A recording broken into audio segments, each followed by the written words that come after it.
I see friends shaking hands, saying, how do you do? But all they're really saying is, I love you. Thank you very much. Welcome. Oh, I'm so happy to see you here. A lot of beautiful faces. Some people I've known for just a few days, other people for my nephew Jason, 26 years of your life. Jenny Edwards, go back about 15 years in my music and arts festival producing days. I see my mom here as well. You get to meet Mama Block at some point. You're all special to me in so many ways, and I'm going to tell you why. One of the things I'm very passionate about is progress. I've heard the quote, the definition of happiness is progress. So we can move forward collectively. That's how we can have collective happiness. It's as good a place to stand in as any, far as I'm concerned. And one thing that we have shown in this country is our ability to make progress, which isn't to say that the work is done, not at all. Yet the progress is undeniable. Dr. King had the quote, he appropriated this from someone else, Theodore Parker, actually. The arc of the moral universe is long, but it bends towards justice. Now, I was thinking about that quote in anticipation of tonight. Why does the arc of the moral universe bend ultimately towards justice? The best answer I could come up with is because of people like you. People who show up in this place of humility, curiosity, desire to connect, desire to serve, to leave this world even better. Now, I want to point out what I am noticing as the big missing, because your role is really vital with this. There is two tracks I want to point to. One is social activism, and the other one is personal growth. Now, in the past couple of years, and this year in particular, there's been a rise in individuals and collectively in social activism. We've seen it with certainly the election, where people are so opinionated about COVID, and of course, Black Lives Matter being some of the major examples of 2020. Now, the missing is that as the greater interest in activism takes place, personal growth has not risen to match the social activism. And I want to be very specific on what I mean by personal growth. I define personal growth as the conscious practicing of the best version of yourself, consciously practicing being the best version of you. So for me, I consciously embarked on the personal growth journey 10 years ago when I turned 30 and said, I cannot keep living my way the way I have been. All the negative thoughts, all the chatter, burning bridge after bridge with people, blaming, feeling like the victim constantly. And I determined for myself that the personal growth journey would be a lifelong one. And it would entail becoming more compassionate, a better listener. It would mean humbling myself again and again, putting aside the self-righteous tendencies and saying, I'm sorry, I must have misunderstood. How can I understand and connect with you further? These are just some of the ways in which I can clearly say is that this is the best part of myself that I'm committed to creating. Now, along that way, I'll use a football metaphor. As I'm carrying this ball downfield to this end zone to where John is compassionate, empathetic, constantly curious, non-judgmental, it's been a struggle to get to the end zone. And I've been tackled many times. Sometimes it's by other people who might say stuff like, why do you do those seminars? It's such a waste of money. That's one example of how it might be getting tackled as I push the ball down the field. But you can probably guess the biggest forces that are tackling me are from within. The parts of me that say, this is a waste of time. I'll never get to that end zone. The parts of me that say, I just don't have what it takes. I'm too stubborn. What's the point when so many other people are this way? We have to keep pushing the ball down the field towards doing that personal growth work. And getting back to this, where people are generally speaking, very active socially. And this is something to be celebrated because it sure beats the hell out of apathy. Yet, what I've noticed is that not only is the personal growth failing to step up, these virtues of compassion, listening, curiosity, it actually looks more like this.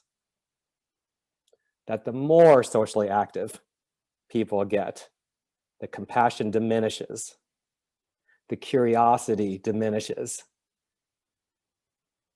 the empathy diminishes. This is the big missing right now.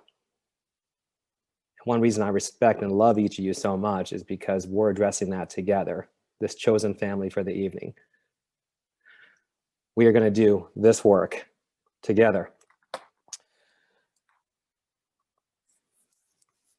One of the big tragedies is that we live in a climate that is currently crushing curiosity. And I want to transform that to the best of my ability with your partnership. There's a childlike wonder. You know, as a kid, I was into dinosaurs or outer space, and I was encouraged to pursue that. That made me come alive. Nowadays, if there's a curiosity about race, that curiosity is not as encouraged. I find that to be tragic and unacceptable. We have to encourage this in one another. And I'll say for intentions for tonight, I want to move to that. We have a lot to cover. I want to enter in at a certain level right away, just to get us on the same page. As of this moment, December 17th, 2020, consider that it's no longer acceptable to say, I'm not a racist or that I'm colorblind. That's anachronistic. It's in the past. It doesn't do us any good. We're going to take that off the table right now. To say that you're colorblind dishonors who other people are. We want to do just the opposite of that. We honor others. We celebrate our diversity. To say I'm not a racist, there's two things, perhaps more, that are problematic about it. I'll give you two right now. One is that it lets us off the hook. It does not account for our inherent biases that have been ingrained into us culturally. From a neurochemistry standpoint, there are inherent biases. And if we aren't honest about it, then they're just going to remain there. Awareness is the first step of transformation. The other reason why I'm not a racist does not work is, I'll use an example of littering. If you lived in a community where people were littering, not everyone, but a certain percentage, a smaller percentage, was littering everywhere. If you just said, I don't litter, I would assert that would not be enough. I think you might agree. We need people to go beyond saying, I don't litter, or I'm not a racist. We need people to pick the litter up off the street and put it where it belongs. And I would assert, go even further and start a recycling program. We need people to do that. You are those people. One reason the world has looked the way it has, why this culminated with everything we saw, with the protests surrounding Black Lives Matter, was too many people saying, I'm not a racist. One reason, not the only reason. So we need you. Be proactive about it. And I personally don't resonate with the term anti-racist. What I rather lean into is we are all standing for empathy, understanding, connection, and growth. That we're radicals when it comes to that. Die-hard passionate about that. That's what we're here for. Ultimately, we'll push the ball down the field to this place of where diversity is celebrated default, where we make it safe to have conversations like these. And I want to hear from you in the chat. If you were to consider what are the benefits to you and to the world by having a conversation like tonight, what would that be? Now, for me, having a conversation like this, both as a host and as a participant, I've done both, holds me accountable to being the most mature, humble version of myself. I love that about these conversations. I cannot be a self-righteous dick. It just doesn't work. The conversation won't last. I get to expand myself. I get to feel alive because growth is so exciting to me. So are some of the benefits to me. And I believe to the world ultimately that we will have a place of greater compassion, understanding, and celebration of our differences. So please start sharing in the chat box. What are some benefits that you will get for yourself and that the world will gain by participating in tonight's conversation? All right, I'd like to share about the format for this evening. We have 4 sets of presenters. These are people that I respect and admire greatly, and I'm so thrilled they said yes to my invitation to tonight. These people do not speak for the some Black experience. I want to be very, very upfront about that. I think one problem culturally is what I would call over-identification, is where someone will begin a phrase where, as a member of the LGBTQ community, as a member of the Black community, and then on and on. And I notice that there is a positioning in us versus them that can happen whenever we begin sentences like that. That's not what tonight's about. This is about connecting as individuals and honoring the unique experience of others. You're free to draw whatever conclusions you like, but know that these people are only sharing about their own thoughts, their feelings, and their experiences.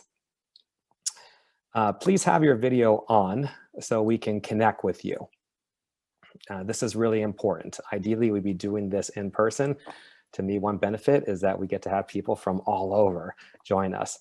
And let's still honor that human connection by having your video on. We'll be doing breakout rooms at some point, and it's a whole lot more fun with your cameras on, and you're beautiful and perfect the way you are. While we are speaking with our presenters, you are free and encouraged to type questions into the chat. We're not going to make it an open Q&A portion because of time, but please put your questions into the chat. And while I can't guarantee I'll get to every single one, I do promise I'll read every one. And the ones that move things forward the most, I will definitely get to them to the best of my ability. So please, questions, reflections, use the chat box for that. Also, this session is being recorded. It is going to be put up on YouTube. Only if someone is speaking. We're using the spotlight feature. So only if someone is speaking will they be featured on camera. So I know privacy is an issue for some folks. Know that if you're not speaking, you won't be on camera and your chats won't be seen either. That's just for us tonight. If you are not okay with this, then this is your opportunity to drop off the call right now. Agreements. We have 4 basic agreements for tonight. Number 1, have fun. Too many times, the analogy I use, I'm a big Seinfeld fan. If you remember Elaine from Seinfeld, the way she would dance on the dance floor, she would come up and she would do this right in the middle of the dance floor. And it would be really awkward and no one could get into rhythm with her. I feel like a lot of these social issue oriented conversations are like Elaine dancing on the dance floor. And it becomes really stiff and not fun. And we can't get into rhythm with each other. So that's why number 1 is to have fun. We cannot confuse, oh, I'm taking this issue seriously, therefore I'm going to be really serious. 2 different things. There's a quote, life's too serious to be taken seriously. So please have fun while you're here. That's how things can actually move, how we can connect with each other. Next, be kind. I don't have to point out that there's a kindness deficit right now in the world, and especially around conversations like these. And the way I see it, that we are so often too attached to making a point that we actually don't make a difference. We'd rather make a point than make a difference. What transforms this is kindness. That is how you will actually make your point and make your difference. And if there is not kindness in your heart as you're speaking, as far as I'm concerned, you've already blown it. All that wisdom that could very well transform someone's life gets wasted. Such is the importance of be kind. And I probably don't need to point this out. That is not just for these next couple hours. These are principles that you might consider taking with you way beyond tonight. Third agreement is to learn and grow. My favorite quote in life is seek to understand before seeking to be understood. So this ties into our inherent tendency at times to be self-righteous and have a point of view. We want to ram down someone's throat because they're so darn ignorant. Consider that you've already blown it if you're in that space. So seek to understand before seeking to be understood. That's where aliveness and connection lives. And lastly, make it safe for others. Someone might express a point of view that is radically, diametrically opposed to yours, that your knee-jerk response might be, how on earth can another human being actually think that way? In those opportunities, or that is an opportunity to make it safe for others, because your knee-jerk wants to make it very unsafe, which could sound like, you moron, what's wrong with you? I've done the research, on and on and on. You're not making it safe for others to express themselves. Just like we're all on the dance floor. I would assert that this is a dance floor and life is a dance floor. Let others dance the way they want to dance that makes them come alive. We owe each other that much. Okay? Whether you decide to dance together or not, that's your choice. But fundamentally, others can dance on the dance floor, right? You don't have to partner up with every single person. You couldn't possibly anyway. All right, I want to read some of these comments in the chat here. Discovery from Ria Umang saying, allows me to realize where I can be a more powerful force of good. Haley, be a source for peace and unity. Gary, connection. Kathleen, I need to move beyond just not being a racist and becoming an advocate and one that helps my community move forward. Beautiful, Kathleen. Valerie, I'm looking for insight because I suspect I don't have any idea what they want to say. Great, so coming as a blank canvas. Jill, my fire can be rekindled for racial justice. Long ago, I was active in this movement. So burnout, I'm sure you're not the only one, Jill. Miles, face my own fears and connect with others, compassionate, concerned people. Wonderful. Ramona, having a conversation allows me to share my experience as a Black woman and what I've gone through and going through, helps me connect with diverse nationalities that need more perspective on my Black experience, and I can benefit from hearing from them as we work to be better humans with dignity and care for our human experience. I think that's a beautiful place to end for right now on that. Thank you, Ramona. All right, I'll just share a quick personal story and then we are going to dive into our first guest. Now, I have had a passion for equality ever since I was a kid. I've been very, very fortunate to have the parents that I do. Maybe being biracial has something to do with it. I don't know. Chinese mother, white father, celebrate diversity. It's wired into me. I love travel. I love others' experiences. And as Black Lives Matter was heating up again this year, I had the privilege of joining what was called a unity circle. And it was a mix of Black people and white people. And the purpose of this unity circle was to have these conversations to bridge the gap in differences and really understanding the Black experience. During one of these exchanges, there was a white woman on the call who said, and I'll paraphrase, I know what it's like to be Black. I know how tough it is to be Black because I grew up really poor myself. And the Black woman who was leading this conversation said, I'm not okay with you saying that. That doesn't work for me, for you to sum up the entire Black experience as saying you can relate because you've been poor. Now, what happened next was really beautiful. This white woman was just ashamed of herself, mortified, and just started apologizing and self-flagellating. Oh my God, I'm so sorry. I didn't mean to offend you. I don't know what I was thinking. I shouldn't have said that. Would you forgive me? And on and on and on. And this Black woman, she said, it's okay. I know you're learning.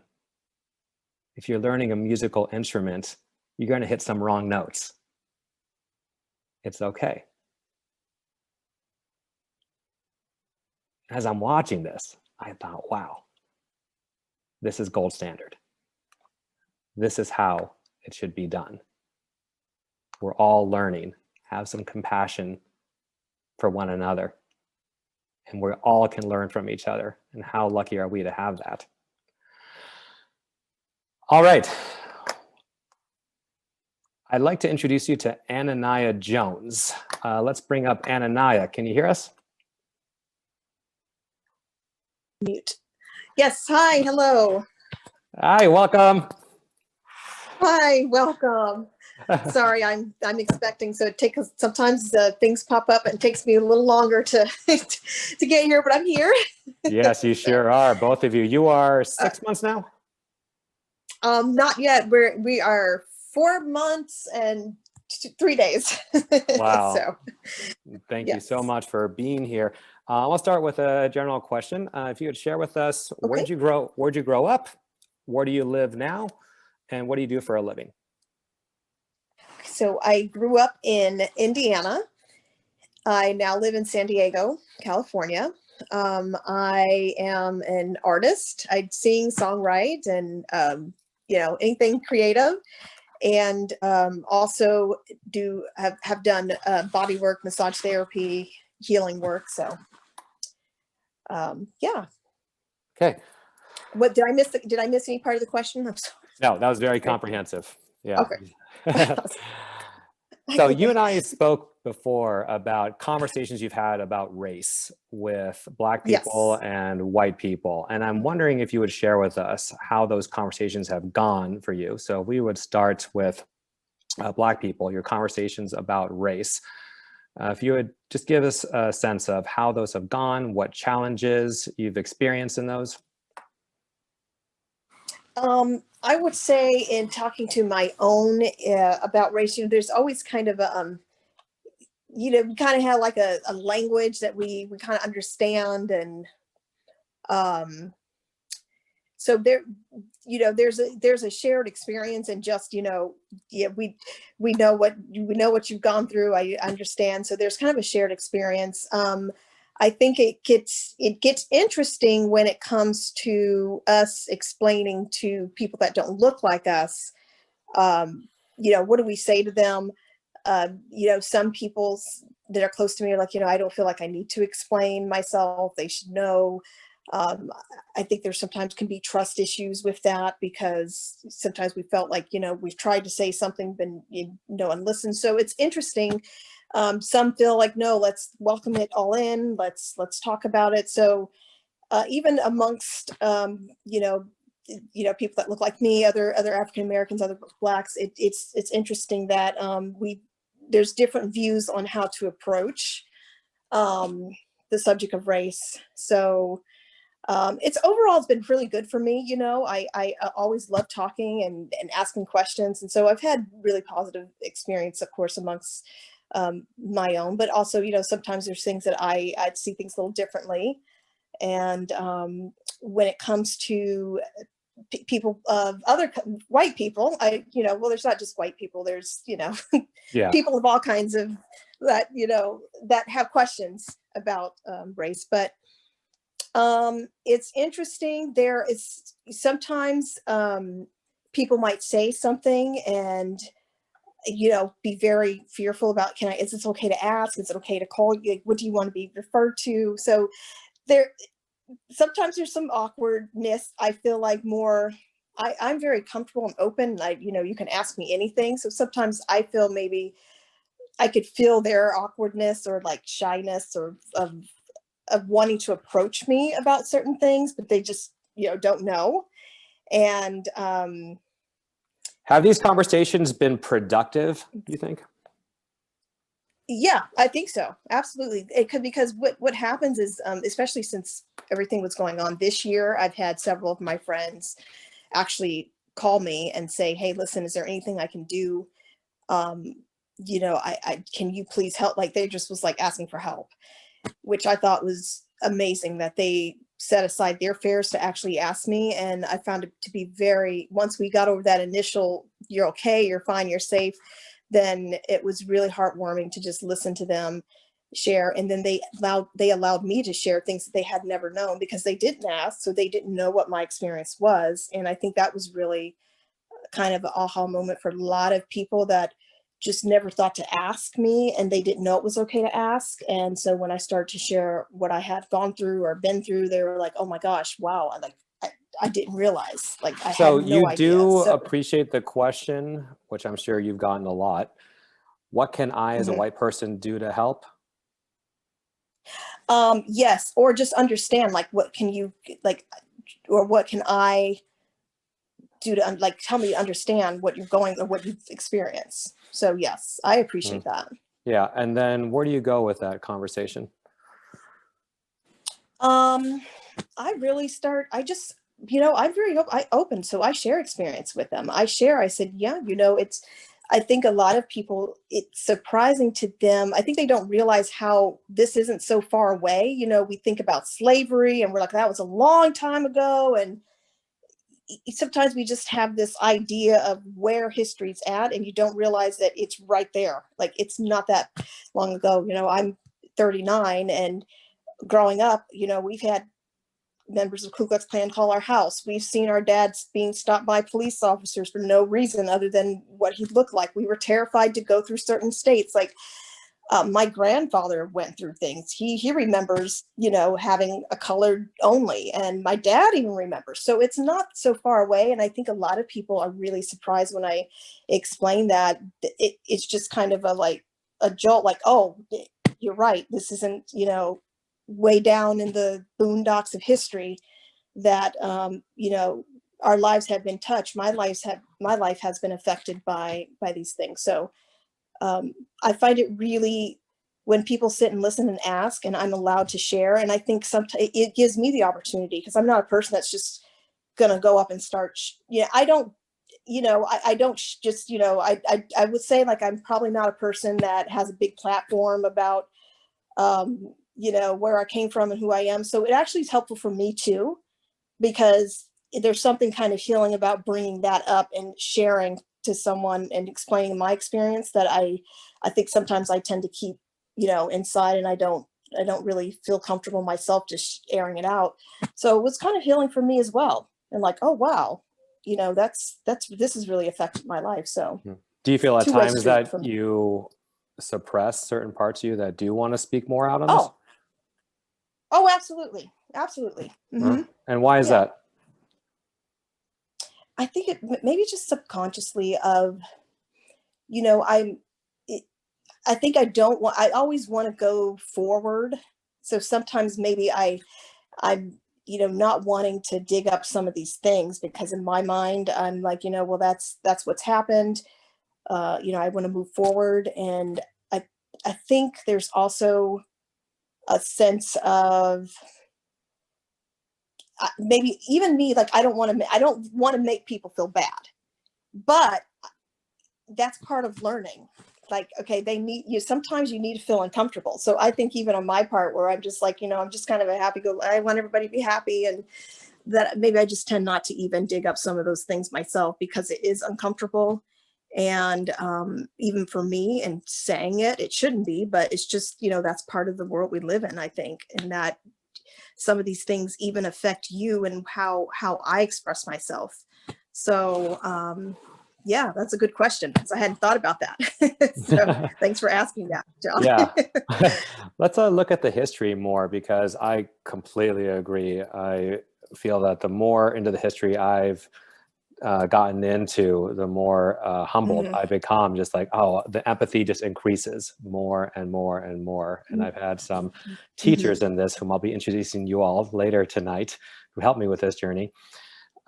Regarding the history, Anania, what do you feel are the most important pieces of history that we need to appreciate and respect? Oh, that's a good question. I really think, for me, all the history is very important. I mean, because it's not just when we talk about, I just got finished reading an amazing book, A Walk to, what is it? Walk to Freedom, or from Nelson Mandela. And it just like, you know, you realize that this history is worldwide. The Black experience is something that it's worldwide. It's not just, you know, located here in the United States. So to really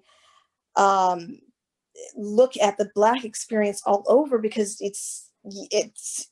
there is a similar line that runs through what we've experienced, no matter what part of the world we're in. So for me, it's important to look at all of the history, and also to realize that, you know, there is emotional, you know, this history brings emotional baggage. It brings pain, and so to expect, you know, things to change like that, or, you know, oh, you know, we're working, so everybody should pay, like, this is going to take a while to go through, because the history is so long. So I think that's important to look at, like, how this has gone on for a long time worldwide, and the emotional impact on groups of people that this will have. And I think this can help people with expectations, or maybe understanding why things aren't moving as fast as they would like it to. So yes. So looking at me, the emotional impact, because I'm someone who believes that that's where aliveness is the emotion. How do we feel about whatever, right? Like, that's what needs to be addressed. Yeah. And Yes. in looking at this topic, I was attempting to be as mindful about the emotional pain of this. And the topic that came up was around emotional labor. So what I experienced is kind of this damned if you do, damned if you don't dynamic, where if I don't acknowledge the emotional pain, then I'm just being insensitive and part of the problem. And if I do acknowledge the emotional pain, well, then I'm looking to expose it for my own self-education, or having them drudge up all that pain just so I can feel better about myself and alleviate the white guilt. These are some of the projections that were put upon me. So I'm wondering if there's a way to address emotional pain you found that works well, and if you have an overall comment about this condition of or term, emotional labor. I think kind of what I was explaining before about how what I learned is that when asked directly about what my experience was by someone, and it was done in a way that was, I could tell, you know, they brought the spirit of, they really wanted to know, they really, first of all, it warmed me. And then I realized, as I am talking, yes, it's uncomfortable, but it's a healing that went both ways. So, yes, it can be uncomfortable, and the damned if you do, damned if you don't. The thing is to just do it, and you ask and come in a right manner. And sometimes, yes, maybe somebody's not ready to talk, and you respect that. But more often than not, you might find out that once you start asking and opening up, it's going to work on both ways. The healing is going to happen on both ends. So I think it's something that we need to do anyway, even if there is a risk, because you have to take risks, right? But overall, it's going to be healing for both parties to talk. And yes, you can't take away the emotional pain. It's just not, you know, it's done, it's happened. It's not going to be something you're going to have to step into it. Can't step over it or around it. So, you know, my view is, yes, it's there. But in order to get to that next step, we'd have to deal with it. Both sides. Yeah, and I want to emphasize that the majority of my experience has been openness and a willing to discuss it, whether it's with you or with others, that it has been a positive exchange. One thing that we talked about before was the whole, oh, it's because I'm Black, huh, thing. So it could be someone saying, hey, Ananiah, did you see Black Panther? Oh, you asked me because I'm Black. Or in a different context, there's the, the frisk and search, I forget that phrase offhand. I knew it, just blanking right now, but the racial profiling that could go on. So there's a spectrum of that. I'm wondering if you'd like to speak to that, if you'd be willing to. Oh, yeah, absolutely. So I was actually thinking of something after we had our conversation. I thought about something. So it's a spirit in which things are asked. And I think that both sides, we have to, if we want to move forward, we don't want to, I want people to, this is something that I want people to come, I want them to feel comfortable. And, if you shut them down, like, don't ask me that question. No, just because I think that even we have the responsibility as Black people, African Americans, whatever, that for us to move forward, there's some things that we have to, step into as well. And for me, that is actually, being open and understanding where people are coming from, and that they may not know, like the woman said before, this is going to be a growth experience. So that's how I take it personally. It's interesting because I was thinking of things that I've had that's come to me, even in my dating experience. I'm remembering, like, when somebody was dating, but they were like, well, you people were, and I remember, thinking, but, that took me off guard, but I also addressed it. I said something. So, when those things happen, if we feel like it's coming from an angle, to go ahead and address it and to find out and to offer some correction. And, if someone's uncomfortable with it, they're uncomfortable, but at least we've said something. And I think that's how we have to move things forward. So, I hope that answered the question. Yes, and we need to move on to Corey. I'm wondering if there's any final thoughts or resources you'd like to share with us. So basically, the way to move things forward is to have these conversations. So I'm really excited about this. No matter what, like, just always ask, always continue to seek. For me, the most powerful thing has been my friends actually coming to me and asking.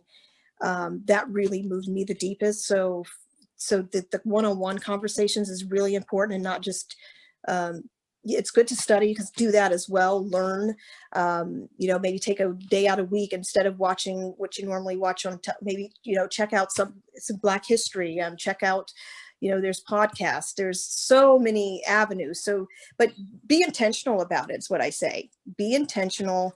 Make a point to learn about these things. And, yeah,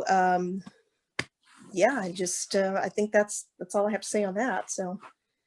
All right. It's education. You can find it everywhere. There's all kinds of information for you.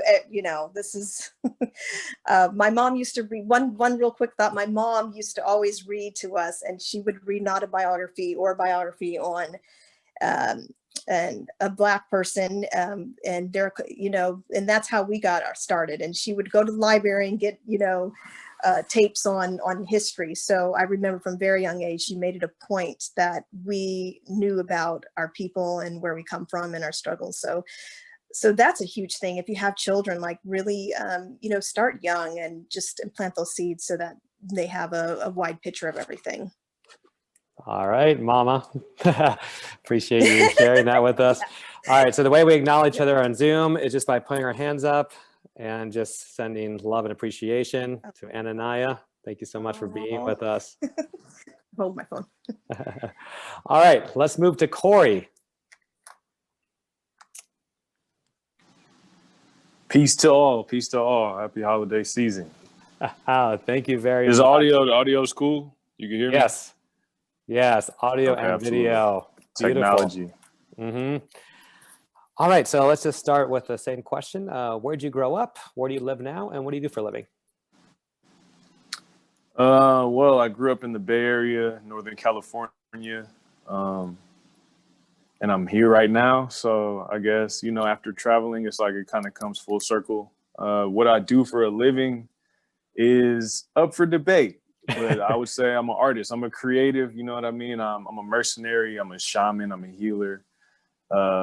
Sometimes I'm called here and there in order to perform works of art or just speak to people. And I never 100% know what it is, but when it's all said and done, I just want to be a creative individual and like leave a mark on anybody that I encounter, and, just resonate and really learn what it is to exist as a human being in all facets. Yeah, and I love some of the art pieces you shared. The titles change.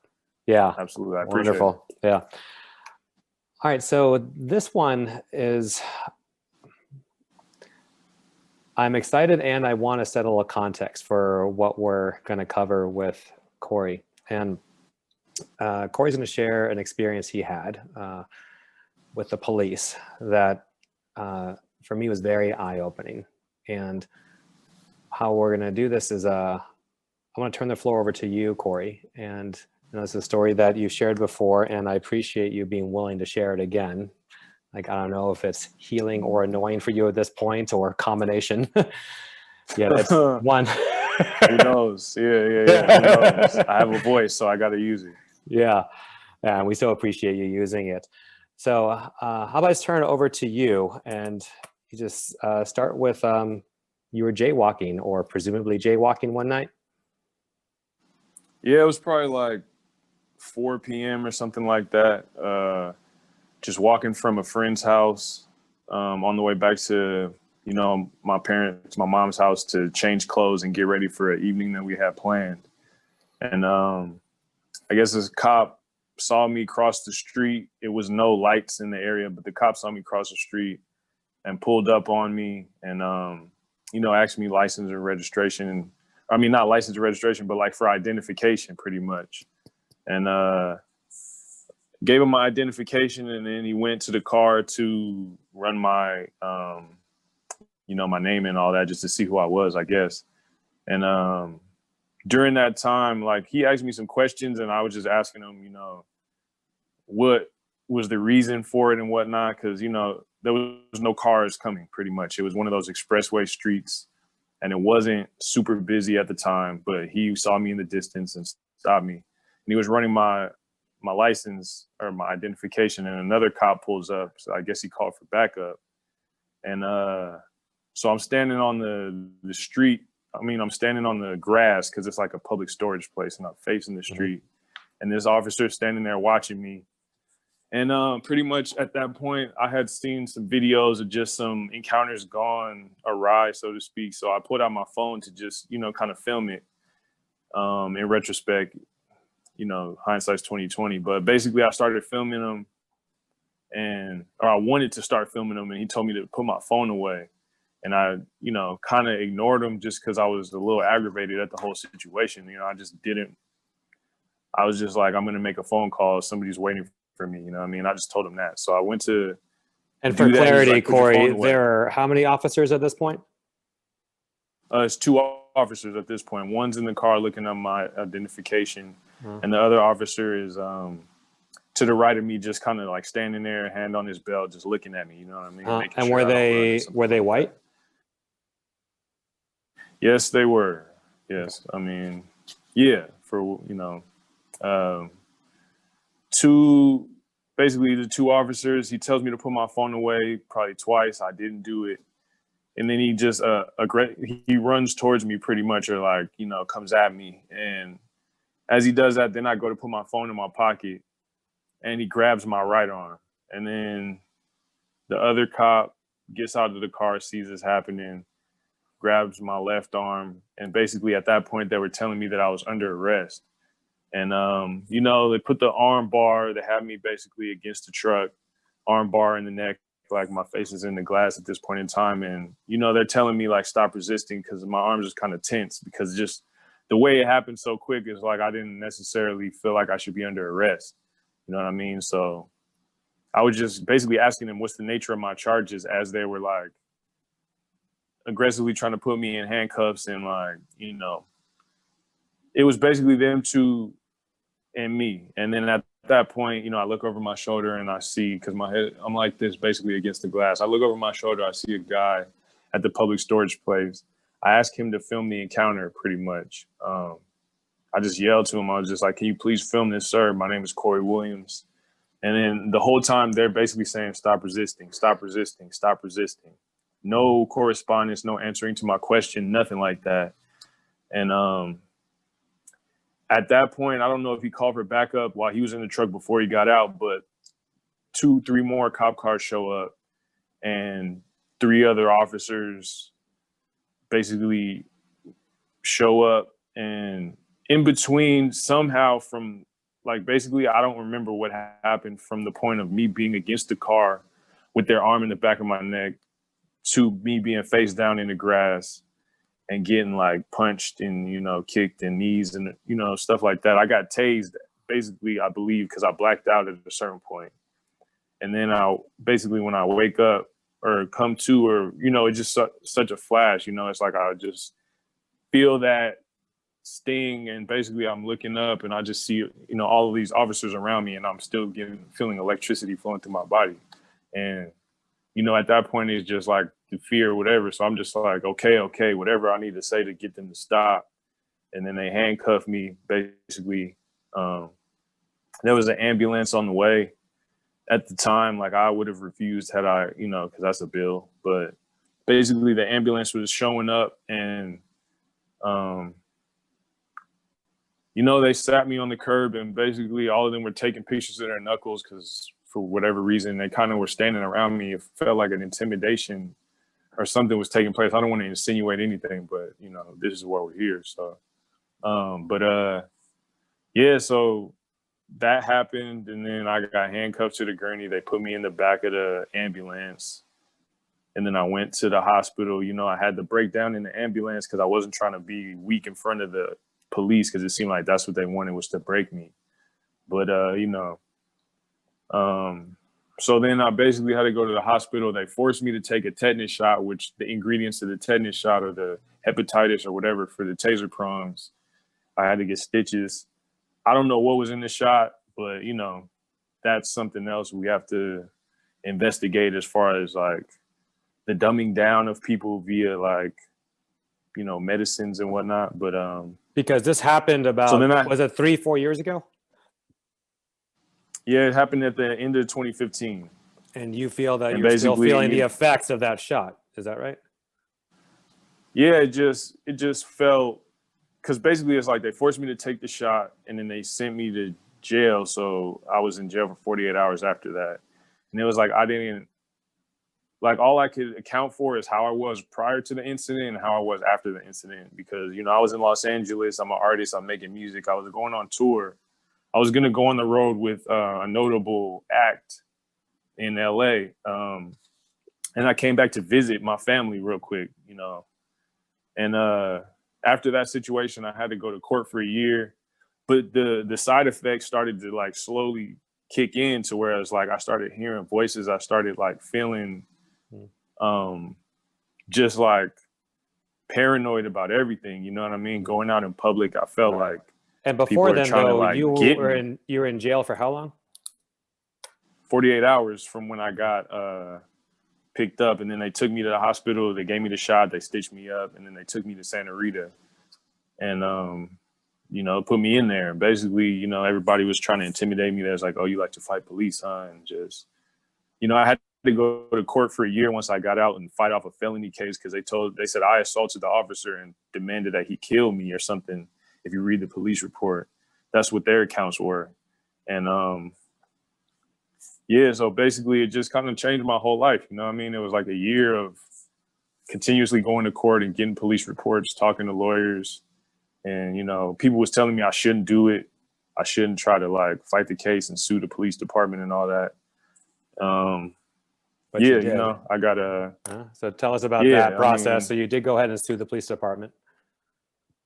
Yeah, I mean, it took some time, but I basically had to go to court over and over and over again. Basically, show up and then they kind of postpone it. Show up, they postpone it, and just going through the judicial system, to you know, to just get the felony off of my name first and foremost, because that would affect me in a major way, and my record would look like I'm a fight, like I fight police. You know, I mean, just like a problem, basically. So I was advised to get rid of that. And then I was asked if I wanted to sue the police department, and I definitely did, just to at least get some kind of justice, because I'm left to account for all these emotions and like this experience. So, I mean, I'm one of those people that was raised to just be like, if you've been wronged, you know, fight back, not in the way of like physical altercations, because I'm not a violent person, you know, but you know, it's like to maintain my dignity, I tried to take the police department to court, and I won the case. But the side effects still persisted throughout the last X amount of years. And it's just, you know, it's kind of like affected me as far as personal relationships, family, and whatnot. I'm just kicking it by myself right now, which is usually what it is, just because I'm getting better though. I've been going to like, you know, just seeking out like ways to heal from just and that paranoid thoughts and settlement that whatnot. you received, how much was that? It was $30,000, which I feel like was nothing compared to, you know, everything that I went through. It's already gone, and it's like I should have like it's not about the money, but at the same time, if I could have anticipated everything that was going to precede that in order to keep myself safe, I would have definitely asked for more. And your lawyer encouraged just you to to be go able for to that have like amount. Is that right? Yeah, it was just like when I talked to him and he was like, how much do you want? He kind of just like was a little bit too aggressive for my taste. He was like, don't ask for no ridiculous amount of money. Kind of like diminishing my whole feeling of like, okay, we won the case. Cool. You know what I mean? I actually wasn't in the wrong. But he basically, I don't know if they took extra on top of it and just gave me that, but that's what I ended up getting. So, you know. Yeah. And amidst this, it doesn't matter what I did with it. Right. Amidst this, was there any intimidation tactics that you were subjected to? I mean, it's hard to say because it's like the boy who cried wolf. You know what I mean? It's like, I was the one living my life every day after that.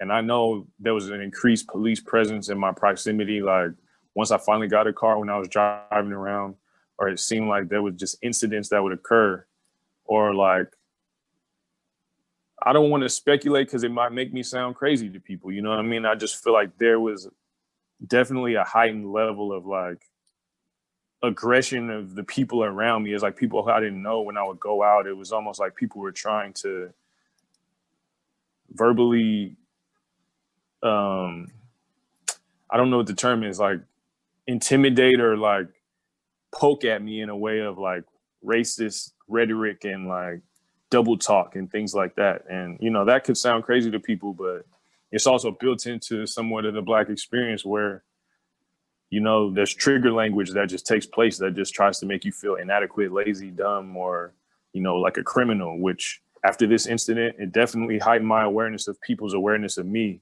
and made me a lot more reluctant to like share my energy with people. And, you know, I became like more of a recluse, you know what I mean? What are some examples of this trigger language?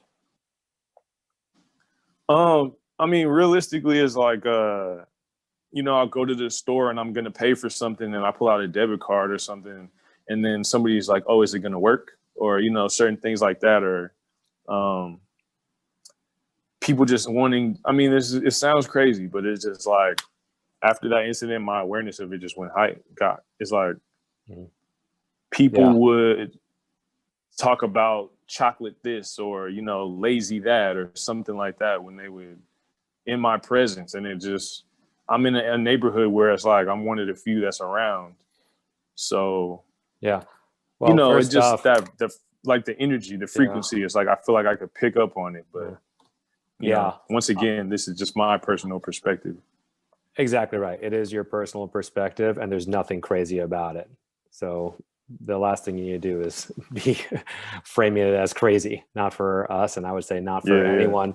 Now, you and I spoke about this, that we both take the perspective that things, no matter how crappy, ultimately happen for some reason or other. What would you say is the reason that this happened to you? Well, I mean, if I could just look at the totality of my life thus far, being a quote unquote token or being one of the 2 Black kids in my entire class or school or whatever, I kind of grew up with not a sense of entitlement, but just a certain dignity about me that I feel like is not represented in the larger portion of the urban community, which is what the police deal with a lot, but it's not represented. So I might come off as arrogant to people, basically, which is why I kind of stood my ground in that situation. But the lesson that I learned is a 2-side lesson. One is you're Black to people. People look at you as Black and they're going to treat you as such in every system that is built for power and control.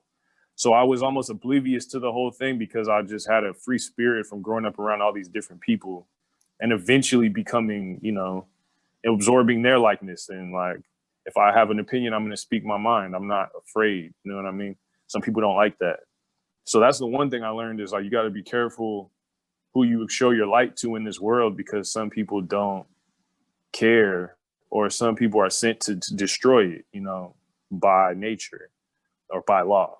But also what I feel like the reason this experience happened to me is because of that very reason.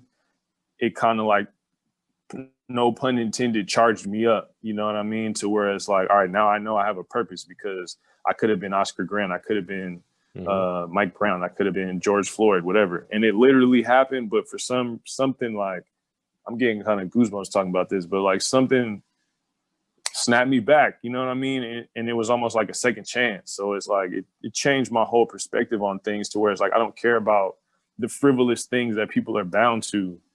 And it just put me in a whole nother mind state of like, I have to become more elite, you know, so I can't get caught slipping like that, for lack of a better term. One thing I appreciate so much about your story is how there was this spiritual evolution that you experienced through this. Yeah. And you also shared with me how when the Black Lives Matter demonstrations were happening, some of these organizers had looked to you to share your story, as in, let's stoke the outrage. Corey, come and share your story. And you declined some of these invitations. Can you share with us about that and why you declined it? Well, yeah, I mean, I definitely feel like, and then once again, this is my opinion, I feel like,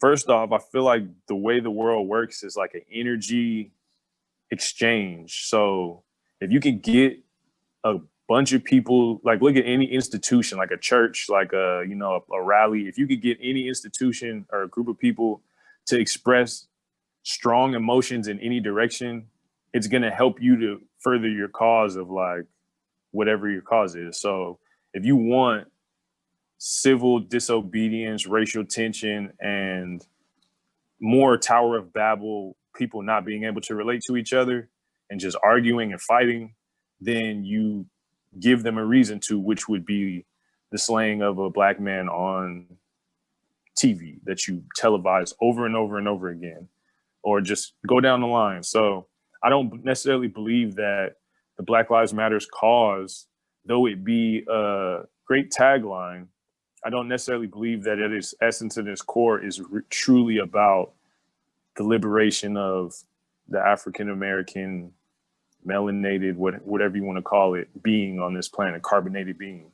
So with that, is like, I can't necessarily go there with a sound mind and feel like I'm going to make a change under those circumstances, because it's mob mentality and people are just ready to, you know, throw the battle cry and break some stuff, you know what I mean? Burn something to the ground, whatever. So I feel like it's like, it's a spiritual thing too, because the way that the sun reacts to us is like, we have manifestation power. So if you can get as many people to focus on that, then you can basically co-opt the Black body and create your own purpose with it. You know, that's why it's aligned with certain other causes, because it's like, that's how you can Trojan horse ideas and zeitgeist changes via that cause. You know what I mean? So if that's what I believe, I would be wrong to then yell something at people and try to, although I'm into like Stokely Carmichael and, you know, all those, you know, Huey P and people like that, I just feel like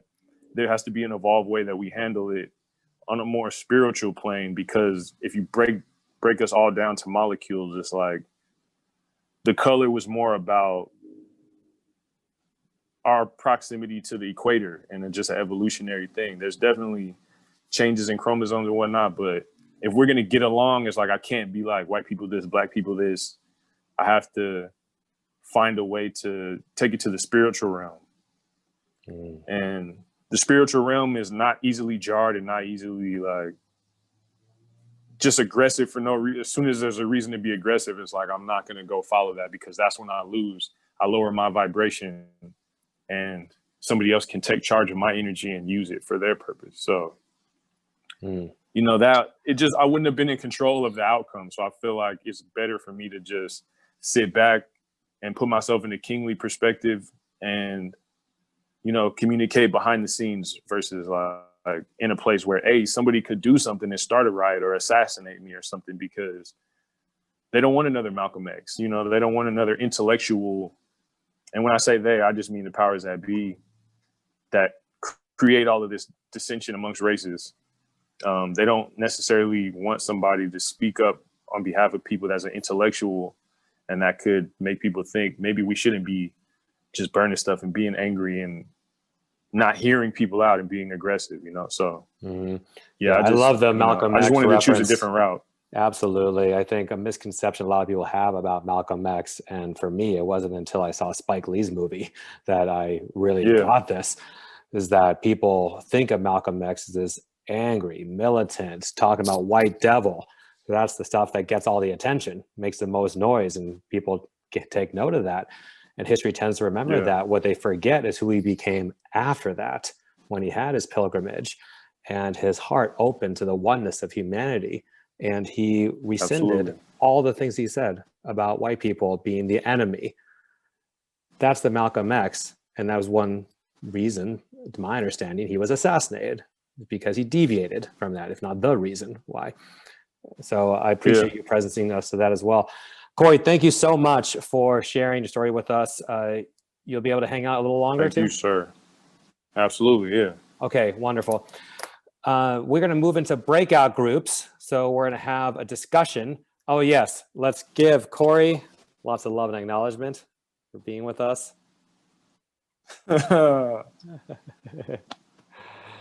All right, we're going to put you into breakout groups of 3. The prompt is this: what insights are you having through being here tonight? We're going to be putting you into groups of 3. What is opening up for you in being here tonight? There she is. Hi, Ramona. Hello.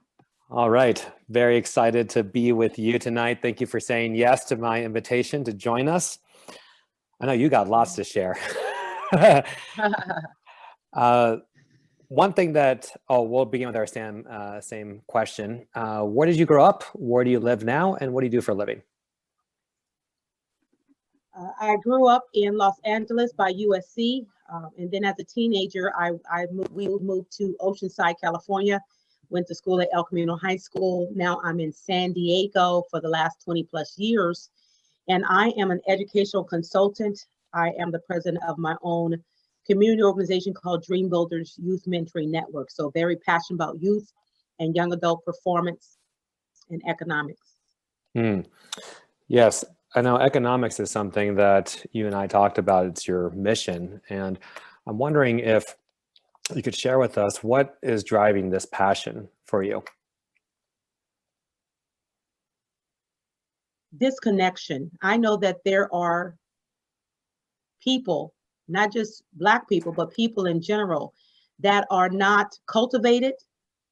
They are possibly doing well in school, well in their communities, well in their families, but because of a lack of personal development, they are inhibited in being their best persons. And I am very passionate and inquisitive type of person, and I do not like mediocrity. I like to be challenged, and I like to win in different areas of my life. From when I was a teenager and speech competition and winning trophies and traveling, I like to see growth. And I know that people are not usually cultivated. They don't have the mentoring support systems in place. So therefore they feel like they have not been afforded all of the opportunities, even though that doesn't mean they're steeped in poverty or they come from just a uncultivated community. It just means that people know when they're not at their best, and when there's some more in them that wants to get out. And I'm a passionate person, and I know that there's young people that need that type of assistance and acknowledgement that they can drive further results and outcomes in their lives if they had all the tools and all the supports that others have been provided. Right.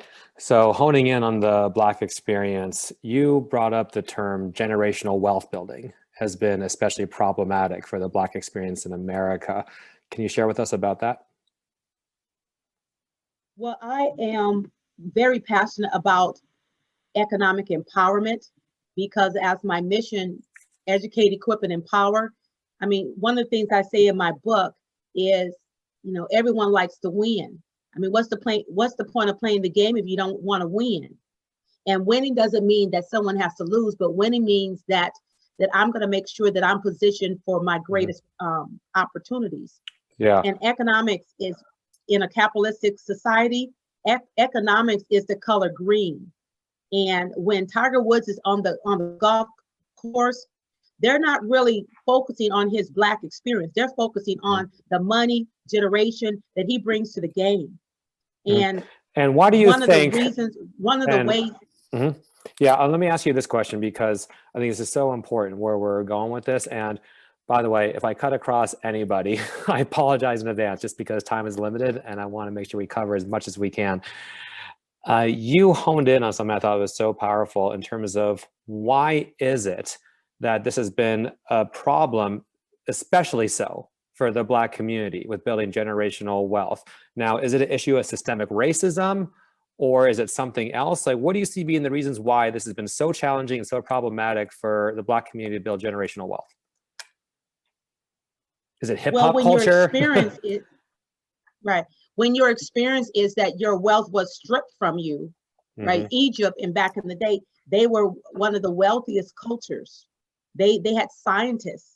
So being stripped away from the inheritance that you had as a people, as a nation, and then coming into a country where that your Blackness is a stigma, and that you're ridiculed for being that type of person, then or from that legacy, then now you've got to rebuild foundations that were disposed from you. So therefore, as a statistic, the Blacks in the United States, they own 48% own their own homes. As far as white America, they own 78% of them own their own homes.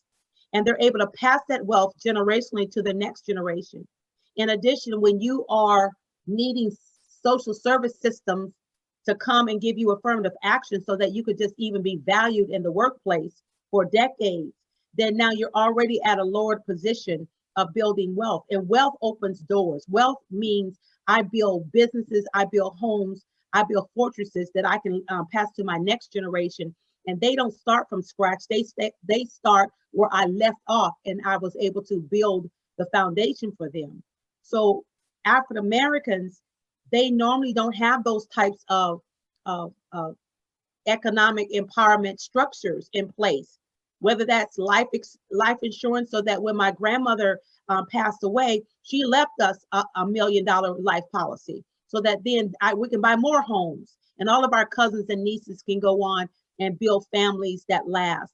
When you talk about divorce and dividing, so many of my counterparts, and I'm 51 years old, I've seen marriages that stay together even though they're challenged in white America, because they know that dividing that money is going to disempower them for their future. So it's not just about the social service or the stigmas and the what they did to us, but the values, the attitudes, the cultures, the conditioning, the way that I set up my family, and the way that I visualize my next 100 years in my family has a lot to do with what I will do today. And so there's really two parallels is what I'm hearing. There is the systemic side, right, and then there's the values, personal values side. So on the systemic side, we all know, or I think should know, that Blacks were not even allowed to own homes, is my understanding, or up until what, 50 years ago, right? And some of that we were able to own homes, but where could we own the homes? With the redlining in our districts around the country, so that our property values are lowered, therefore our wealth is lowered. Right. What are some other examples on the systemic side? The systemic side is an example of what I went through at Southern California Edison in my early years. Southern California Edison, which is an energy generation company, right, in California, But in San Clemente, California, you have the nuclear plant. And Southern California had a $10 million consent decree for not promoting, training, and assisting Black employees to gain momentum in their careers. And I remember when the letters came to me specifically, and I had to say, no, I don't know of any discrimination or undercurrent, but I do know those that I worked with that did say yes to those situations. So the Black experience is a very personal thing. I've never been stopped by a police officer and felt in fear of my life. But I know one thing, these protests has created a thought pattern in me that says, hey, my two daughters that are much darker than me, because my first husband was darker than me, then they may have a harder time than me, right? So it's all those things are in the back of your mind and back of your experience. So it's not just about the workplace and getting promoted and being able to set up a home and a lifestyle that you want economically, and being able to pass on your annuity, your money, and your 401ks and all these things, but just being able to survive. I've got a daughter in Athens, Georgia, that's finishing her PhD, and she got involved in this police brutality and had a situation and went through a whole bunch of psychology over that experience. Atlanta, close to Atlanta, my family was like, okay, don't stay in Atlanta, but Athens, Georgia, which is about an hour away, she still got tripped into that whole thing. One, because she's very vocal, and two, she's definitely not going to be shut down, scared under a quarantine when there's no quarantine. So it's about your personal life, your personal convictions, being able to have the values that set up a life that you really love and desire, and be able to build relationships with people that are not threatened by you or tolerate you, but ensure that extend the very human dignity that they want extended, they extend it to you. Now, from a value standpoint, I know you feel very strongly about the personal growth side of it, and I just really appreciate it about you. So on the values side of it, do you think that there is a certain nearsightedness perhaps from having their wealth stripped away, from being denied so much wealth, that when there is some opportunity for wealth and there is something in their hands, that maybe it's hip hop culture that has something to do with it, but the tendency is to buy the $500 pair of sneakers or the gold chains? Do you feel that is something related to why the wealth building is not happening? That is a very high percentage of why it's not happening. Not that that's everyone's value system. It's about the values that were put in place foundationally when you started in your family. I just had the Dream Still Lives Hip Hop Economic Empowerment Summit in Southeastern San Diego. And the tagline for the event and the purpose of the event was to uncover what the hip hop industry as a musical involvement has done to the attitudes, the culture, and the economics of especially Black youth. When you've got the F the police songs going, when you've got pictures of women, Black women, half dressed, and that's all that they are doing, right? That's the only Black experience. Then you start seeing that, wait a minute, is that my daughter? Is that my community? I'm moving out of this. They're gonna, disrobe and undo everything I'm trying to do in my Black family experience. So we've got to be very conscious that it is the media, it is the attitudes, it's the culture that causes the proliferation of disempowerment, so that our values are lowered. So then when I have a choice between putting $500 in the stock market and putting $500 on my rims for my car, then now it's going to come back down to, who am I? What do I want? Where am I going? So it's about vision and personal desire to advance. So I just thank you for this, because the more that we not only speak, but then create plans of action to address the disconnects and say, I want more for my life, I'm going to do more, I'm going to have better decisions, then now the next generations, the next Black youth, girls and boys, they're coming from homes that set them up to prosper. Mm-hmm. Yes, I know that your husband came on earlier. He had some choice words to share about the work ethic of Black youth. Would you like to speak to that? Well, well, yeah. What's up? What you want? What you want from me? That's not going to work with the employer-employee relationship. And we need to be able to place ourselves in a context. When I know better, I do better. And we need to be able to mentor and support the personal growth of our young people by, first of all, helping them discover themselves and their gifts and their talents. Because work is more than yourself. Work is who you are.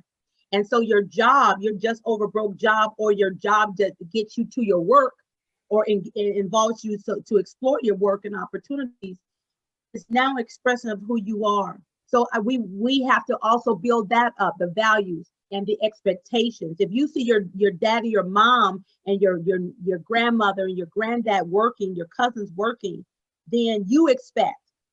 My mother graduated from Baylor University, and it was expected that I was going to succeed educationally. So when I got my degrees, my daughters, it's just a normal thing. That's what we do. This is how you celebrate your life. This is how you set yourself up for success.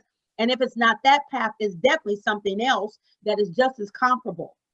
So it's being able to live in environments and shape environments that cultivate the best of who we are, so that when we link to other nationalities and their beautiful cultures and their beautiful families and experiences, we have something to share. We're not hiding and feeling ashamed of ourselves. We are a Black community, and we are empowered to prosper, and we have something to offer.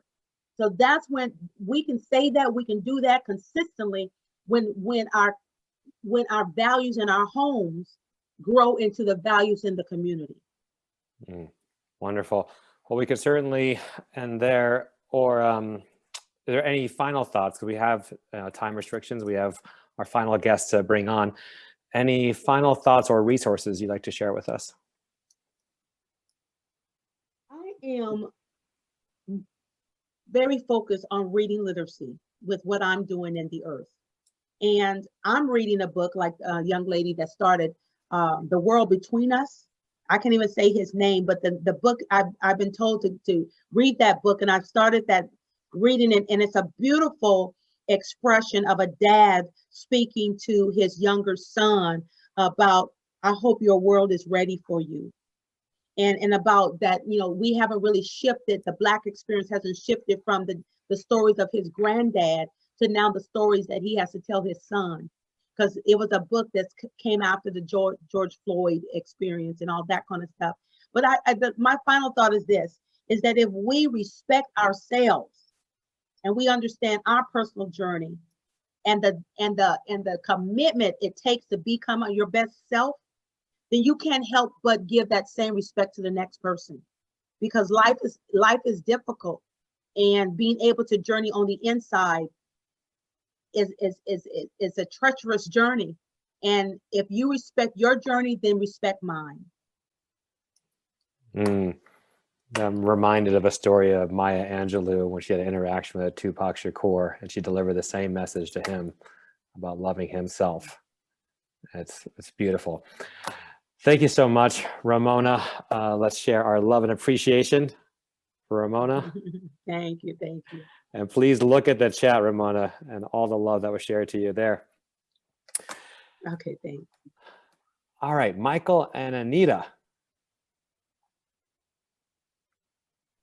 Here we are. Good to be here. Oh, Hey, John, how's it going? Great. I'm so happy to have you both. So I'll preface a bit. I mentioned earlier that I have had some wonderful teachers along this journey, and you're looking at two of them right now. They've been so patient, compassionate with me, and empowering me. When I was starting this, there was a little bit of a, who am I to be hosting an event called Understanding the Black Experience? And there's that invalidating, like, oh, is it safe? Is it okay for me to be doing this? And their response was, absolutely, do it. If this is what's in your spirit, you go all in. And like, yeah, okay. And now here we are. And I'll share that the opening story, those of you here for it, about being in the circle, the unity circle, where a white woman had made the statement that she knew how tough it was to be Black because she'd grown up poor herself. And the Black woman who said, upon pointing out that doesn't work for her to make that statement, told her, it's okay, you're learning. Just like learning a new musical instrument, you're gonna hit some wrong notes. That woman was Anita Henderson, who's with us right now. So I'm so thrilled to have you both. Let's start with, where did you grow up? Where do you live now? And what do you do for a living? I grew up in Compton, California. So for those of you familiar with the movie, although I've never seen it, Straight Outta Compton, that's me. Probably did not have that experience, but so Southern California. We currently live in Metro Atlanta, northeast of the city. And what I do for a living is I'm CEO of my own company. I'm an author, coach, and a book publishing strategist. And I grew up in New Orleans, Louisiana. I spent a career as a military officer, retired several years ago. And I'm enjoying life in the age of Corona as a retired individual. And I'm loving every bit of it. It gives me opportunities like this to have these types of conversations. And thank you, John, for inviting us to be a part of this, this gathering. Oh, you're so welcome. And thank you for saying yes to my invitation. It would not have been the same without you too. So let's start with this. What do you feel is missing most right now in conversations about race? Conversations about race. I don't think there's enough of them, in my opinion. I think that people are nervous on both sides when there are conversations about race. Not long ago, probably 6 or 7 months ago, I posted something on LinkedIn. This was right around the George Floyd incident and the height of the protests. And, you know, tensions were tight, even during quarantine. And I posted on LinkedIn, dear white people, it's okay to check in on your Black friends, right? It's okay to check in on your Black friends. You know, people are not gonna bite your head off, and it's okay to just say hi and how you doing. And I got a flood of comments about that to say, thank you so much for, you know, from white people. Thanks for letting us know that it's okay. Some of them also said, well, I've tried to reach out to some Black friends of mine, and they said they don't want to talk to me. Not right now, I'm not in the mood. And I said, respect that. Not everybody wants to talk to you, but everybody's not mad at you. And I, for one, am not, and I'm willing to talk. And that's kind of how the Unity Circle got started. But I think that we're afraid to say we're afraid, right? So white people are a little bit nervous to say, I don't want to say the wrong thing. I'm afraid I don't know what to say. And Black people are probably we're feeling a lot of different things. Some Black people are up to here. We're like, here we go again with the same old stuff. Some of us are rolling our eyes like, I've had this conversation all my life, give me a break. Are you just now realizing that racism exists? And then some of us are just open to have the conversation. I was invited in as her husband from a male's perspective. The group started off with several females, and I oftentimes get a chance to listen in the background.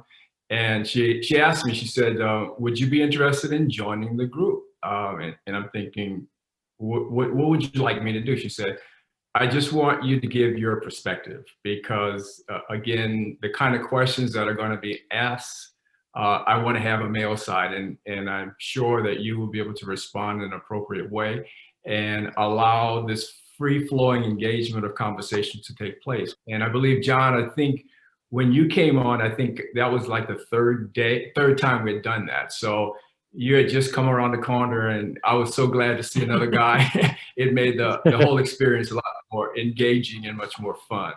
And so it turned out really well. It's been going on since Probably June. yeah, several months weekly. Yeah. June. So I'm curious if you two have had this experience as ones who are on the front lines of raising consciousness and moving us towards empathy and progress, understanding and growth between the races. This experience of what's been called the woke Olympics. I heard this on a podcast and I thought, oh, that's pretty spot on and catchy. The woke Olympics, meaning that we're in a pissing contest about social consciousness, basically. Who is more woke, who is more sensitive to the cause. And it starts with that, who's more sensitive to the cause. And a lot of that comes through in the terminology being used. And then of course, the activism that goes with that. I've noticed that a lot of it happens to be within the same group, where a white person might be judged by other white people for not being woke enough, or a black person within the black community, as I've heard some people share, for not being woke enough. Have you two had any experience with that? That's news to me. I have not heard about the woke Olympics, but it is, I think, just the phrase of it, and again, having had this be the first time I've heard of it, I don't want to pretend like I know exactly what it is, but this idea of wokeness, well, I guess among anybody, I think it's a setup for failure, quite frankly. Woke seems like a temporary state that people can, it's like something to check off your list. Oh, I'm woke now. There's constant learning and constant openness that we have to deal with in our lives. It's not you just get to woke and then you're done. So if there is this race to wokeness, I think it's just people set up for failure, because you'll never know everything that there is to know. If you're whoever you are, if you're a white person, you'll never know everything there is to know about being black. You'll never know that. Okay. Yeah. If you're a man, you'll never know everything there is to know about being a woman. You will never know that. So there's no point at which you know it all. And to pretend that you are super duper woke and that's all you need to do, I think is unfortunate. I think best to be in the place of empathy and understanding, tolerance, and learning, and know that we should be always learning about each other and about ourselves. Yeah, when I was at film school, sorry, I just want to maybe say the question a little bit different way, and I definitely want to hear your thoughts, Michael. But when I was in film school, I had a professor, Todd Boyd, who wrote a book as a black professor. He wrote a book called Am I Black Enough for You? So this is before the term woke came out. So there was this sense of like degrees of blackness or something that he was raising this question. So I think that's along similar lines. So Michael or Anita, would you like to share any experience with that? So I come to this awareness of who I am or who I have become as a continuation in a journey. I come about this while thinking about doing my own family's history. As I said, I grew up in New Orleans, Louisiana, and my ancestry is rather deep and very widespread in the New Orleans, Louisiana culture. I've been able to trace back my ancestry all the way back to the French and the Spanish colonial periods in Louisiana.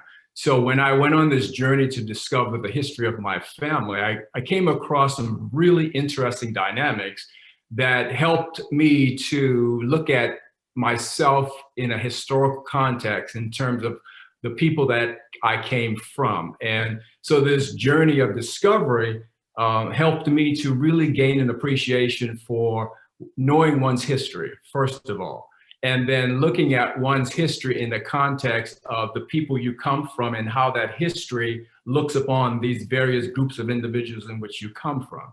And when I came into the Unity Circle, one of the things that I found valuable to the group and to the discussion was I shared the experience of how I became curious. You started off the conversation about curiosity as a spark that kind of opens us up to imagine things, or if we have questions about certain things, we tend to formulate the types of questions that we want to ask. And then if there's somebody around, oftentimes there is, how you can engage with the other. And if you don't know anything about yourself, you're basically in a somewhat of a defensive mode oftentimes. And so you're relying on someone else to kind of gauge the conversation in your curiosity state. Oh, that's so interesting. To So I want to just reflect back to you. I think what you're saying is so brilliant, that a lot of the defensiveness that comes up is because one hasn't really dug into their own personal roots, in this case, their Black history, tracing where they come from. So there isn't this sense of rootedness of this is who I am, this is where I come from. So in place of that, we latch on to Black Lives Matter or whatever is the topic du jour, the projection of what it means to be Black. Is that what you're saying? That is exactly what I'm saying. And oftentimes I'm at a disadvantage if I don't know my history. And what oftentimes happens is I'm in this defensive mode. So even if you're trying to engage me in my lack of knowledge and I'm unaware of that, there is this something that comes out. Corey talked about this energy flow, this being able to exchange ideas back and forward, where you are not so important to me that I can't hear you. And I am not so, in terms of the way I perceive myself, less important to you that I don't want to hear you, that type of a thing. And so coming into the circle, I was able to share the historical perspective of what I discovered in my personal family history that ties into American history in such a way that it allows me to engage both sides of the story. And I'm talking about slavery in America and the struggle, fight for American independence, and how this country came about in terms of the struggle, the protest, and the revolt that goes on. White America, for the most part, have this sense that America was formed out of the blood and sweat of white patriots fighting for the cause of freedom, while at the same time don't have an understanding that while they were fighting for freedom, oftentimes they were holding human beings in slavery and were asking or demanding in some cases that those individuals fight on their side in the defense of the freedom that they were fighting for. And so I had to look at that in the terms of, okay, where does my family fall in line with that? Here's something that's really interesting. I want to bring it close. Yesterday was the 241st year anniversary of my 4th generation great grandmother that I discovered in Spanish colonial Louisiana, who was granted her freedom December 16th, 1779. When I found this document of this woman gaining her freedom, it literally caused me as a descendant of her to sit back and really understand slavery in America, Spanish colonial America. Louisiana at the time was not a part of the 13 colonies. So this was outside of what American history has taught the vast majority of people in American history. Louisiana was under the control of the Spanish colonial government. And so there was a part of my family history that was discovered in one document 241 years ago that granted the freedom of my 4th generation grandmother. But what was so important about this document written in Spanish on 8 pages was a story of how that happened. There was a white European Frenchman who came from Marseille, France, wound up here in Spanish colonial Louisiana, and happened to be living in Spanish colonial New Orleans. And at the time, if you think about American history, 1779, we were in the midst of the American Revolution, which actually started in 1775 and culminated in 1783. This happened in 1779, where my ancestor gained her freedom. But in the document, I discovered that there was a white European at the time of discovering the document and didn't know the connection with the relationship that this individual had with my fourth generation grandmother, served in the Spanish colonial militia in New Orleans under the command of the Spanish colonial governor, Bernardo de Galvez, the Spanish colonial governor. In other words, he was the George Washington of Spanish colonial Louisiana, who aided George Washington at Valley Forge. Now, all of this is wrapped up in this one document that I now have to start to understand and appreciate the value of it. But what I learned in the document was that white European was my fourth generation great grandfather.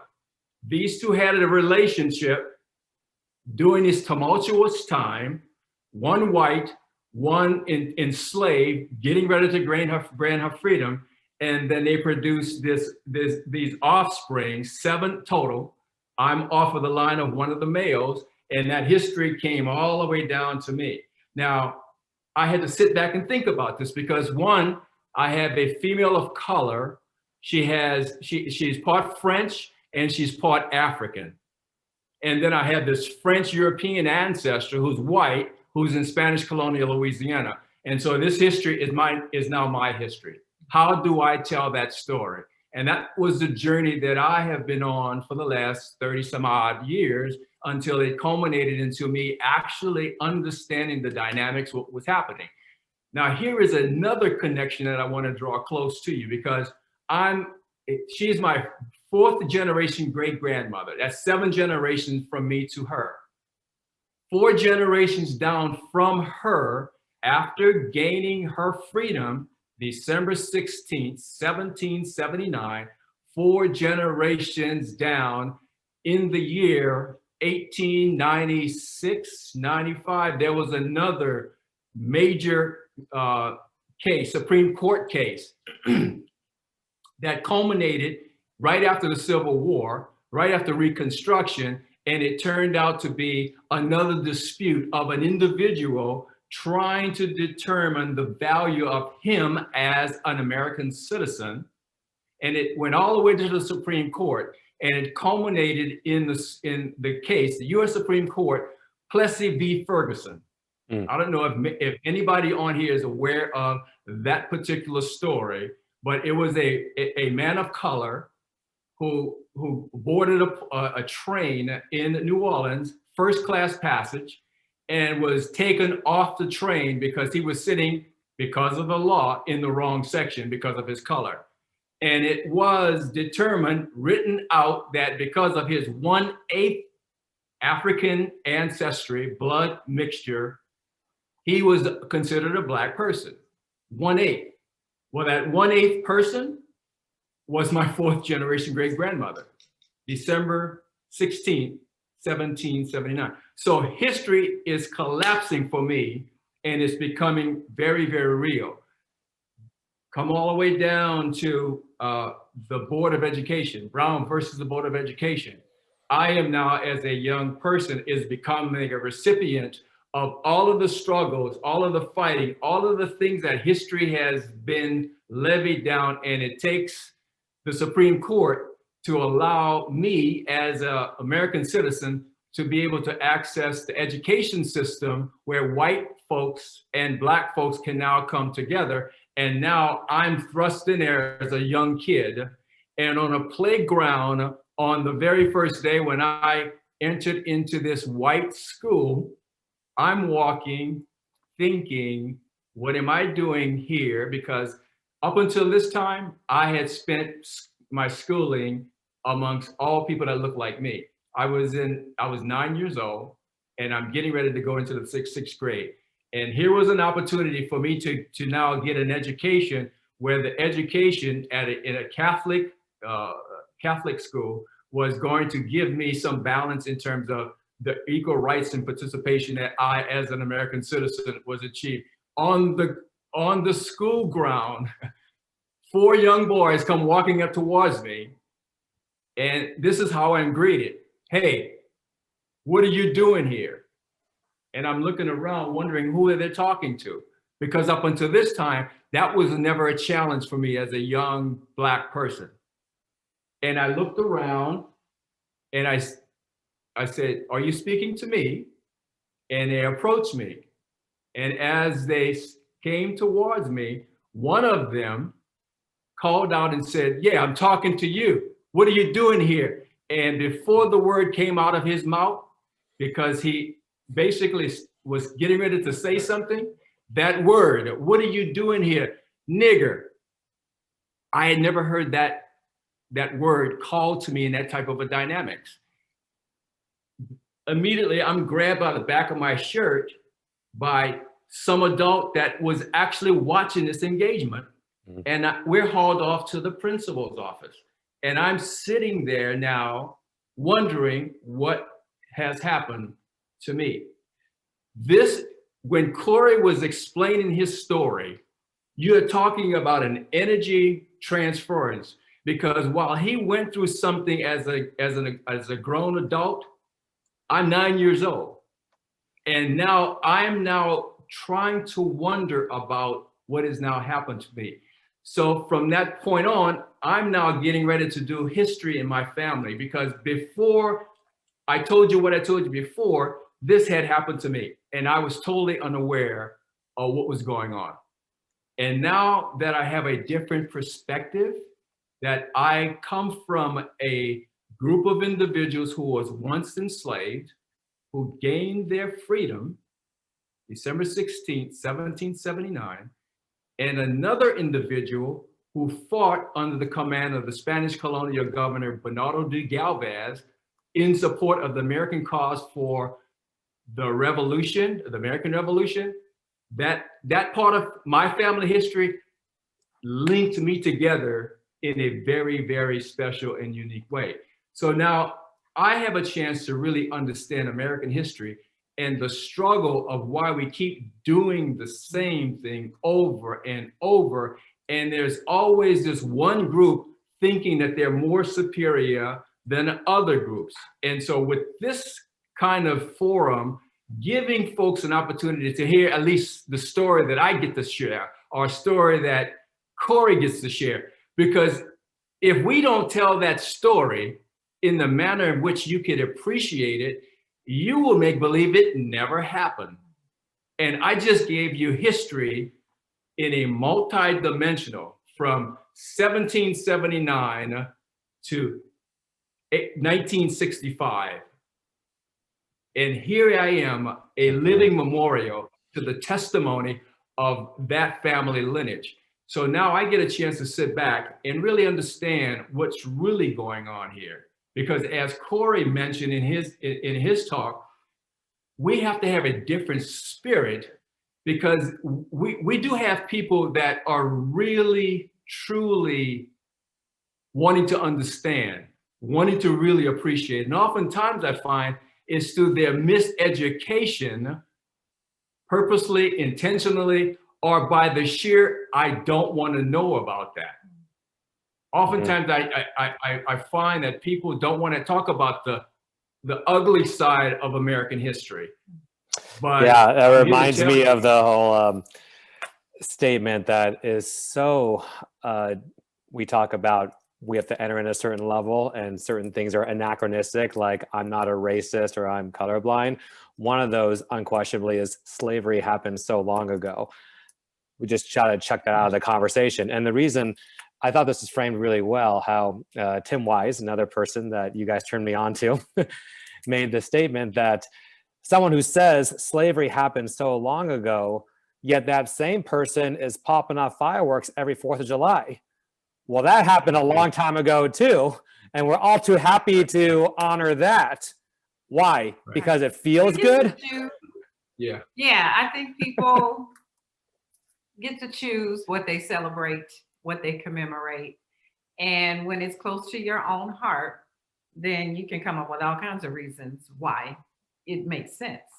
And why you can ignore what that commemoration or that celebration might mean to somebody else, right? So, there's forever been a debate about whether Black people should even celebrate or recognize Independence Day. It wasn't Independence Day for our ancestors, our Black ancestors, certainly.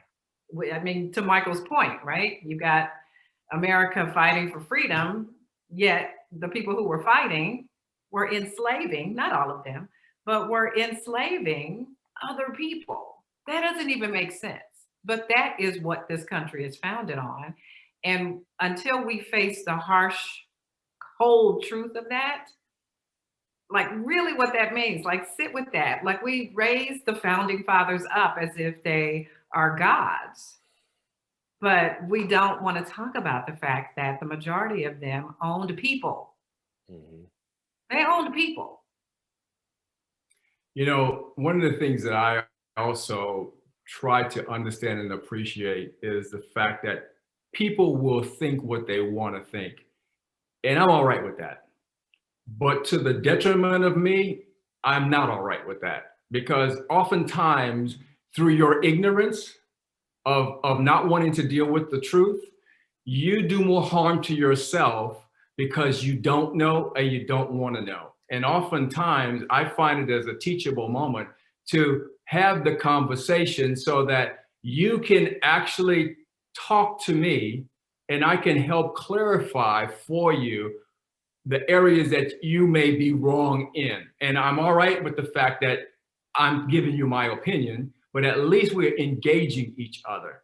One of the proudest moments that I found myself in, as I mentioned, I'm a retired military officer, and to be able to trace my military lineage, not only my father served in Korea, my grandfather was in World War I.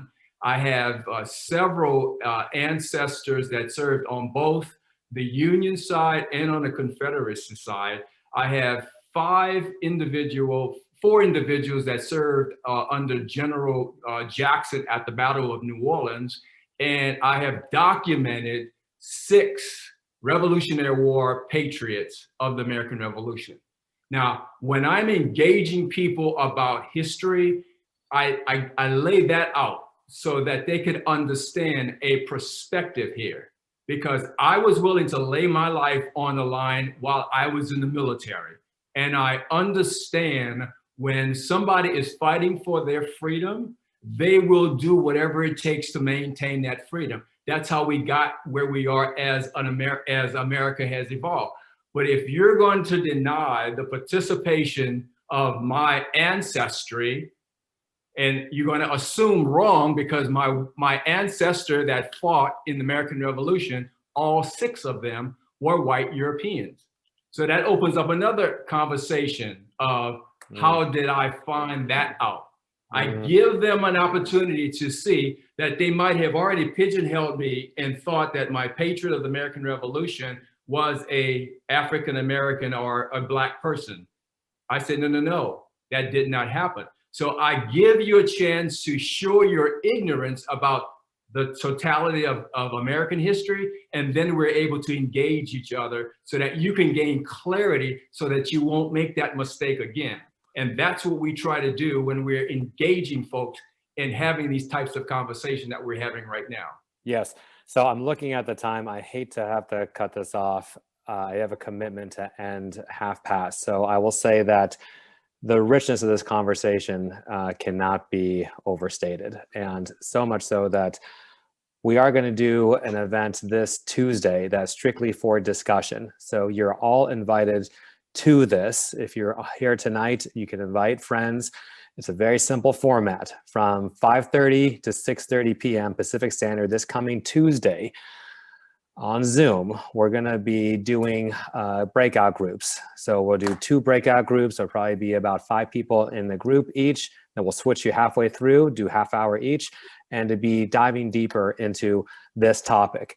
Between now and then, we're going to email you a resource list that we'll be calling from people like Anita and Michael for you to do your own research and growth. Pick and choose as you like. I will certainly share some of the ones that open my eyes a lot. And you can come there Tuesday prepared to discuss. Again, honoring our agreements as always. Have fun, be kind, learn and grow, and make it safe. We are going to conclude the event officially for tonight. Yes, please share some love for Anita and Michael.